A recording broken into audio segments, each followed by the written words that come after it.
ولې د ستړیا او تنبلۍ احساس کوو؟ څېړونکي وایي د انسان د بدن ځینې غړي او یا ټول بدن پر ستړیا او تنبلۍ اخته کېدای شي، خو په ټوله کې دوه شریک لاملونه لري، یا ناروغۍ او یا هم د سالم غذایي رژیم نشتون. که پوه شوئ چې د تنبلۍ لامل مو ناروغۍ نه ده، نو سالم غذایي رژیم کولی شي د دغه څه مخه ونیسي. هغه څه چې کولی شئ ستاسو سره په سالم غذایي رژیم کې مرسته وکړي په لاندې ډول دي. اول شیدې. شیدې په زیاته اندازه ویټامین بي لري او د بدن د اړتیا وړ انرژي مو پوره کوي.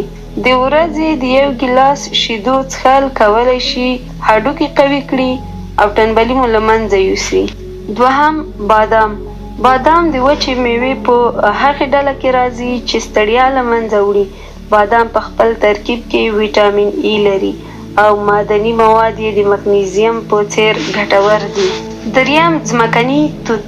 ځمکني توت هغه میوه ده چې خوراک یې د بدن دفاعي سیستم قوي کوي او زیانمنې شوې حجرې ترمیموي. ځمکني توت په خپل ترکیب کې ویټامین سی لري چې عضلو ته قوت وربخي او په بدن کې د ستړیا احساس له منځه وړي.